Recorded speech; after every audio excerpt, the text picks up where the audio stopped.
Olá, pessoal. Então, vamos aqui uma orientação para o estudo, para os nossos exercícios. Introdução à cadeia de gestão da cadeia de suprimentos, Supply Chain Management, né? Então, vamos aqui ao conteúdo que nós vemos nesse material. Sobre o desempenho da cadeia de suprimento, como fator utilizador da produtividade, lucratividade e nível de serviço ao cliente. Observe que nesse contexto as empresas elas não vão agir como concorrente, mas vão buscar o perfeito andamento do processo da integração contínua. O que é o objetivo desse material aqui?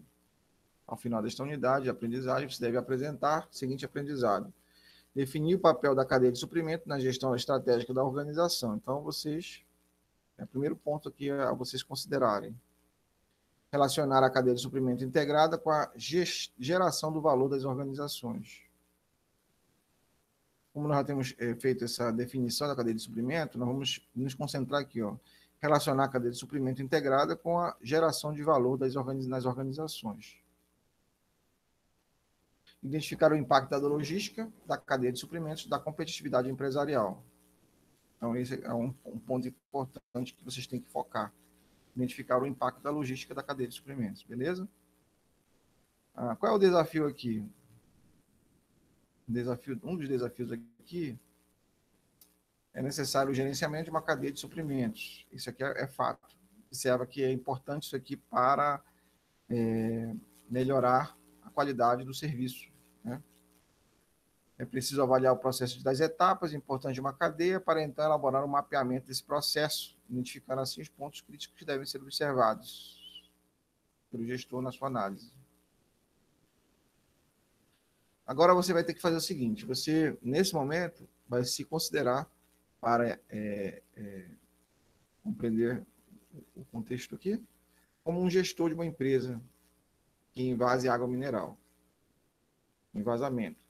E no último período observou que estão ocorrendo conflitos de gerenciamento na cadeia de suprimentos. Então, como você vai resolver essa questão conflitante? Quais são esses conflitos? Atraso nas entregas, a produção de invase reclama que faltam embalagens, não tem embalagem suficiente para envasamento. Ao contratar o fornecedor, ele explica que está atendendo os pedidos, entre outros problemas, né? Então, você vai analisar esse conflito, você vai perceber que a equipe não conhece as etapas. Então, problema sistêmico. Se sua equipe não conhece as etapas do processo produtivo, do envasamento, já isso é um sério problema. Não conhece as etapas necessárias para o gerenciamento da cadeia de suprimentos, que seja eficaz, né? A eficácia da cadeia de suprimentos. É um problema seríssimo. Então, você vai reunir a equipe para entender as suas dificuldades. A maior parte dos problemas é que as pessoas não entendem sistematicamente o que acontece no todo, né? Principalmente para explicar quais etapas do processo que devem ser cumpridas para reduzir conflitos.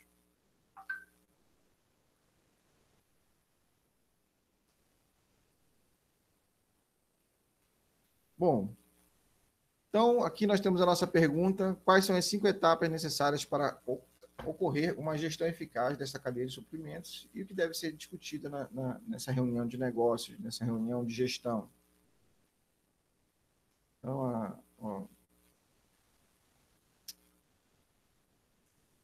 qual é realmente, então, um modelo de gerenciamento? O que é necessário? É fundamental estar atento aos pontos críticos para a troca de informações nessa área. E aí buscar reduzir os pontos de conflito, né? Então, quais são as etapas da cadeia de suprimento? Primeira coisa, a articulação entre áreas é considerada fundamental para o gestor consiga desenvolver ações estratégicas com a informações adequadas para cada sistema, para cada empresa ou ainda conjunto de empresas. Nesse sentido, as informações alinhadas podem trazer um diferencial competitivo para a cadeia de suprimentos. Etapas que devem ser seguidas para um efetivo gerenciamento são: primeiramente, tem o fornecedor. É o cara que é responsável pelas entregas pontuais, flexíveis, agilidade e está aberto a negociações. 2, transformação, né? Esse processo aqui, né? A transformação são incluídos os processos produtivos, os pedidos, a agilidade, a atenção nos prazos e a qualidade do produto, né?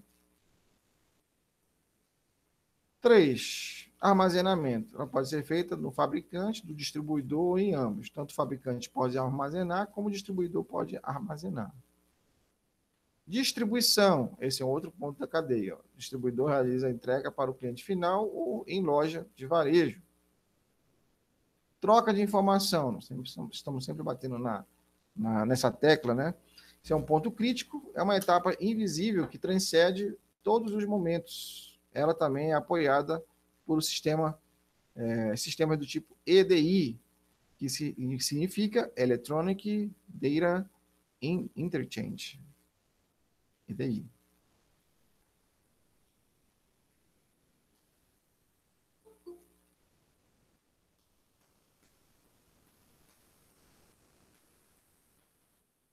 Para uma gestão da cadeia de suprimentos eficaz, é necessário um alinhamento em todas essas áreas. Todas as etapas dependem de uma troca de informações constante para minimizar os conflitos. Okay?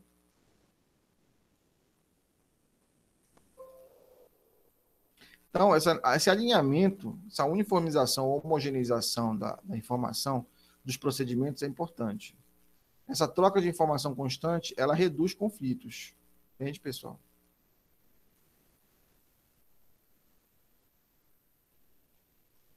Então, gerenciamento da cadeia de suprimentos desempenha um importante fator como otimizador da produtividade no nível de serviço ao cliente.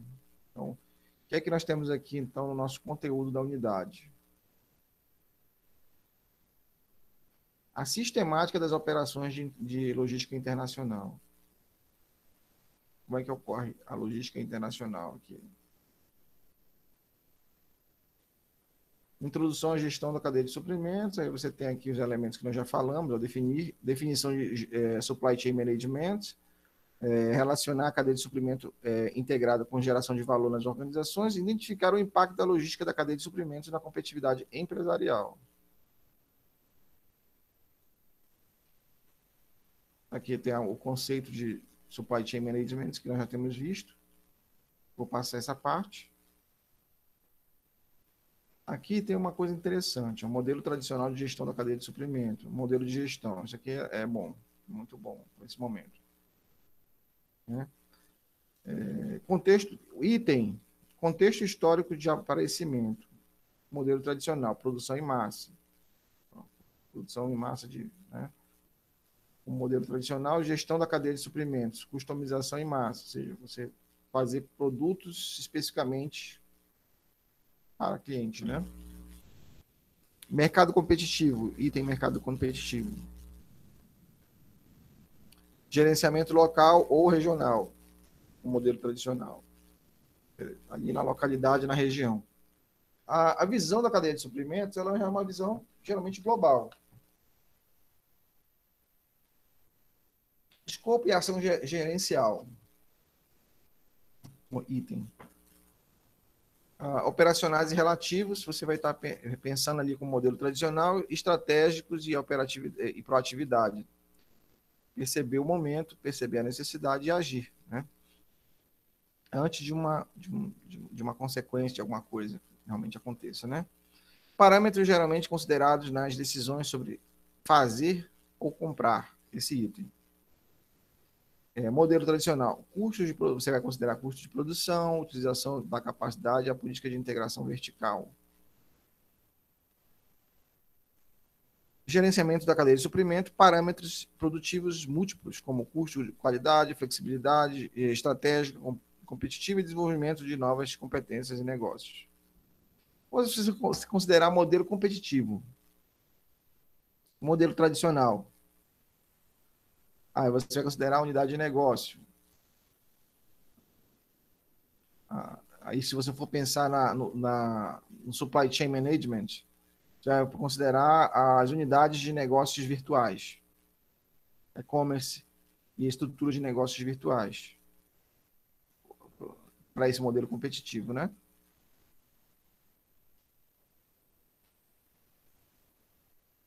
Então, nós vemos aqui, segundo Borisov, né? Et al. 2014, Silva 2014, sobre intercâmbio de informação ainda mais intenso.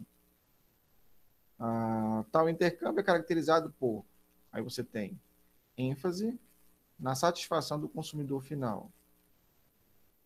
ênfase na satisfação do consumidor final.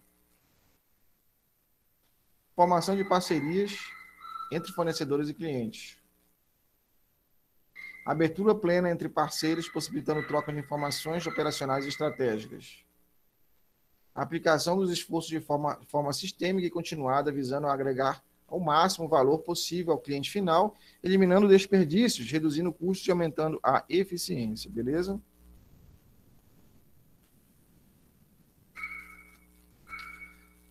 Então, nós temos aqui o que é o Supply Chain Management, que envolve entre os itens listados? Fornecedor de matéria-prima, fornecedor de componentes, manufatura, distribuidor, varejista, consumidor.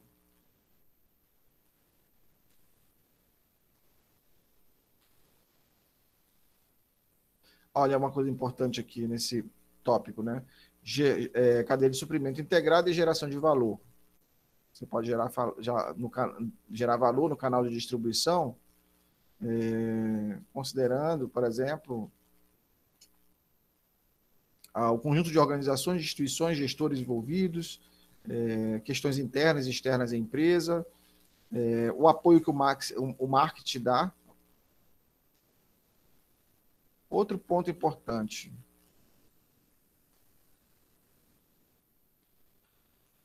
Gestão do relacionamento. Observa aqui que envolve material, consumidor.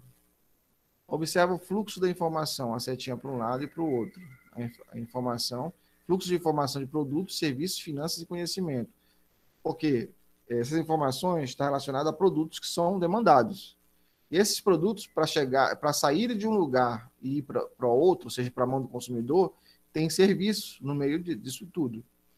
E esse serviço tem um custo, assim como esse produto tem um custo. E o conhecimento para que esse produto, por meio desse serviço, de maneira que ocorra, ou seja, haja um pagamento para esse serviço, para esse produto, é necessário o conhecimento da cadeia de suprimento. Esse conhecimento, ele realmente envolve rede de suprimentos. Olha aqui, uma rede de suprimentos, uma espécie de layout de rede de suprimentos, isso aqui, né?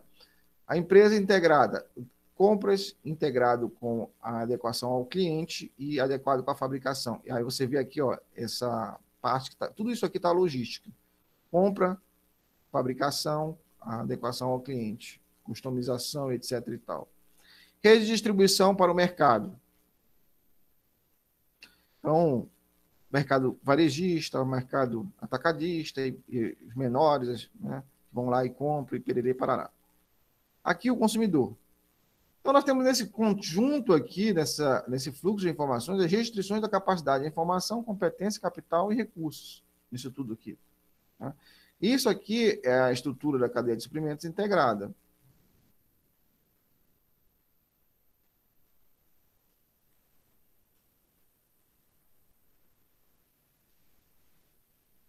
Aqui, ó, pode ser considerado aqui, ó, nesse contexto, o canal de distribuição e integração da cadeia de suprimentos. Olha só. Fabricação, manufatura, distribuição, procedimento de entrega e venda ao consumidor final, varejo. Beleza?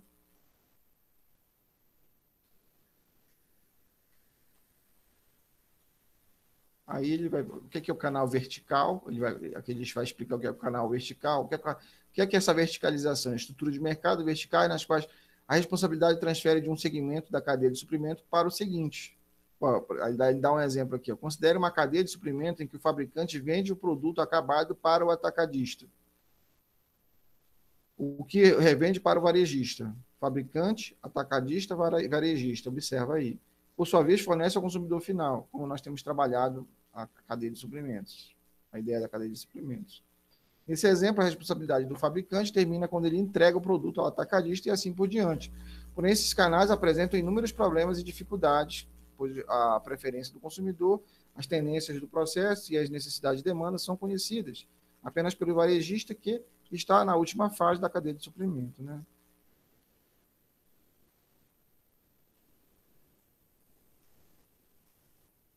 Desse modo, o fabricante ou o atacadista são prejudicados. Ó, agora tem uma coisa híbrida. Agora vocês estão falando de ensino híbrido, de pererê parará. Existe realmente a possibilidade de você fazer uma coisa vertical ou horizontal, né? Verticalização e horizontalização. Desse tipo de estrutura, alguns elementos da função do canal de distribuição são executados em paralelo por dois ou mais integrantes da cadeia de suprimento, quebrando a rigidez da estrutura vertical, uma estrutura de comando com responsabilidade vertical, de cima para baixo, né? Tipo top-down, né? Tem coisas que tem nível de informação e responsabilização acaba sendo bottom-up também. Desse modo, ou seja, de baixo para cima. Desse modo, o fabricante faz contrato com o cliente e, após ter firmado o contrato de abastecimento, direciona distribuidores aptos para realizar a entrega do produto vendido. Nesse método, tanto o fabricante quanto o distribuidor conservam contato com os clientes, né? Melhorando a interpretação da preferência do consumidor nas tendências de demanda. Entre dificuldades relativas ao canal de híbridos, pode existir duplicidade de atuação de alguns dos elementos da cadeia de suprimentos. Qualquer fase da cadeia de suprimentos, você pode ter um contato com o cliente, não precisa ser o varejista ou atacadista ter esse contato. Não, desde o produtor, desde o fabricante. Né? Não existe uma rigidez vertical, não. Você pode horizontalizar isso, você pode realmente usar múltiplas áreas da cadeia de suprimento. E aí, realmente, esse aqui, na verdade, é a possibilidade de canais híbridos, né? Agora, realmente, os canais múltiplos, como definição de canais múltiplos mesmo, é o seguinte, ó. Essa estrutura é empregada quando uma organização tem grande diversidade de clientes, muitos tipos de clientes. Os canais múltiplos são considerados, dessa forma, um meio de melhorar o gerenciamento da cadeia de suprimentos. Porém, esse tipo de canal, mesmo melhorando, a performance da cadeia de suprimentos proporciona problemas.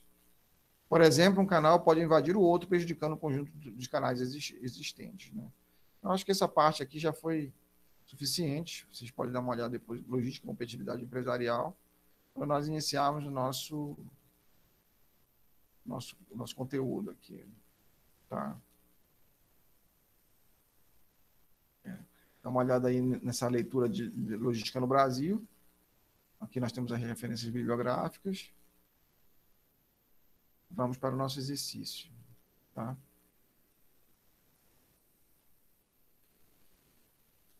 Então, obrigado por esse momento de gravação, de orientação ao conteúdo. Vamos para o nosso exercício, né?